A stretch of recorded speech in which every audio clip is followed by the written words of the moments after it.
ಶಾಂತರಾಗಿ ಶಾಂತರಾಗಿ ದಯವಿಟ್ಟು ಶಾಂತರಾಗಿ ದಯವಿಟ್ಟು ದಯವಿಟ್ಟು ಶಾಂತರಾಗಿ ದಯವಿಟ್ಟು ಶಾಂತರಾಗಿ.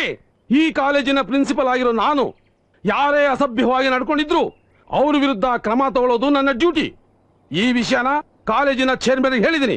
ಅವರು ಯಾವ ಸಮಯದಲ್ಲಾದ್ರೂ ಬಂದ್ರು.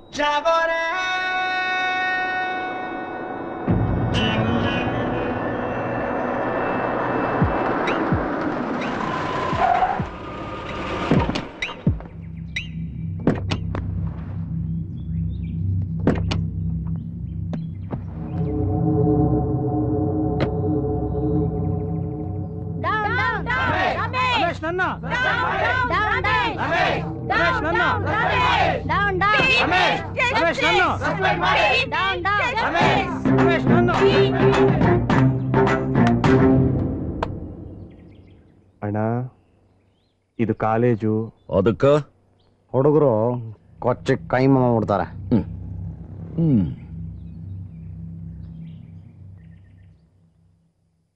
ಅದ್ರ ಮ್ಯಾಲನ ಬರ್ಕೊಂಬಂದಾರ. ಅದು ರಮೇಶ್ ವಿರುದ್ಧ ಘೋಷಣೆಗಳು. ಓ, ನನ್ ವಿರುದ್ಧ ಅಲ್ಲ ಅಂತ. ಇಲ್ಲ ಅಣ್ಣ, ಆರಾಮಾಗಿರ್ಬೋದು.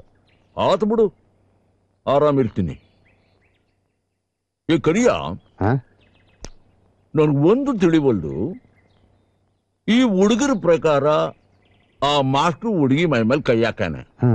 ಎಲ್ಲ ಹಾಕಿರ್ಬೋದು ಅಣ್ಣ. ಅದನ್ನ ಮೇಸನೆ ಕೇಳೋಣ. ನಡಿ. ಹಂಗಂತೀಯ? ಆತ ಬಿಡು, ಕೇಳಮ್ಮ.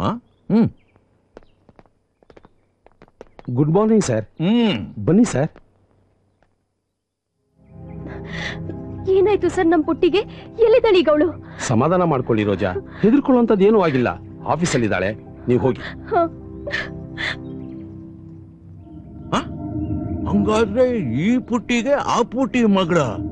ಅಯ್ಯೋ ಭಗವಂತ, ಯಪ್ಪ, ಈಟುದ್ದ ಹುಡುಗಿಗೆ ಆಟುದ್ದ ಮಗಳಿದ್ದಾಳೆ ಅಂತ ಗೊತ್ತೇ ಆಗ್ಲಿಲ್ಲ.